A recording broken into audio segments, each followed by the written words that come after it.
اس region کی معاشی ترقی ہوگی، خوشحالی ہوگی، انویسٹمنٹ ہوگی۔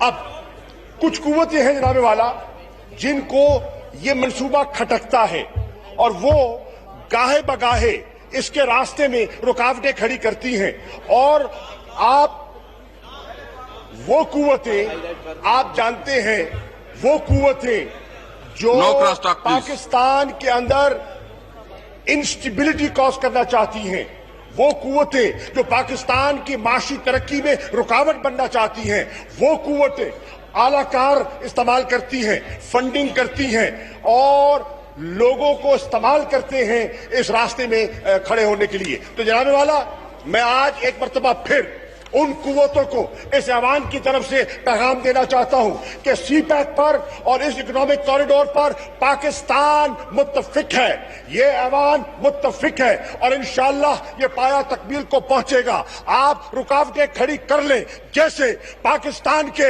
نیوکلیئر پروگرام پر آپ نے رکاوٹیں کھڑی کی اور قوم نے مقابلہ کیا، اسی طرح گوادر کے راستے میں آپ رکاوٹیں کھڑی کر لیں، ہم اس کو پایہ تکمیل تک پہنچائیں گے، ہم پاکستان کی معاشی حالت تبدیل کریں گے۔ میں آج جناب اسپیکر خراج تحسین پیش کرنا چاہتا ہوں اس مجاہد کو، اس گارڈ کو جس نے ریزسٹ کیا، اپنے سینے پہ گولی کھائی لیکن پاکستان کے لیے قربانی دی۔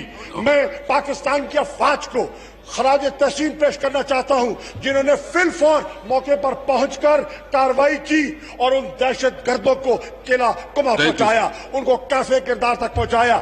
انشاءاللہ چاہے کوسٹل ہائی وے ہو، چاہے گوادر کا منصوبہ ہو، ہم نے مل کر ان قوتوں کو شکست دینی ہے۔ اس ایوان سے ایک آواز جانی چاہیے، وہ قوتیں جو پاکستان کو ڈیسٹیبلائز کرنا چاہتی ہیں، ایک آواز جانی چاہیے کہ قوم، ہمارے 100 اختلافات ہوں گے لیکن پاکستان کے مفادات پر یہ پارلیمنٹ اور یہ قوم سودے بازی نہیں کرے گی انشاءاللہ۔ جناب والا، میں باور کرانا چاہتا ہوں، سیکیورٹی سے سب چیلنجز سے آگاہ تھے۔ اگر سیکیورٹی چیلنجز سے آپ آگاہ، and you could foresee the elements who will create impediments in the way of implementation of this project. Inshallah, they will be defeated. The enemies of Pakistan will be defeated اور انشاءاللہ پاکستان معاشی ترقی کرے گا۔ دوسرا نقطہ سر یہاں اٹھایا گیا جنوبی پنجاب کا۔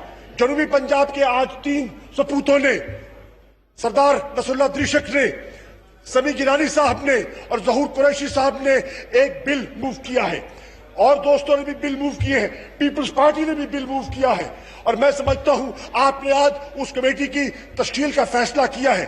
میں سمجھتا ہوں تحریک انصاف کا یہ ایک آئینی وعدہ ہے اور پیپلز پارٹی بھی اس پر ذہنی طور پر متفق ہے۔ میں دعوت دیتا ہوں، پیپلز پارٹی کو دعوت دیتا ہوں، آئیں، بیٹھے، مل بیٹھ کر راستہ نکالتے ہیں اور جنوبی پنجاب کی پسی ہوئی عوام کو اس کا حق دلواتے ہیں جو ہمارا منشور کا حصہ ہے، اور انشاءاللہ دے کر رہیں گے انشاءاللہ۔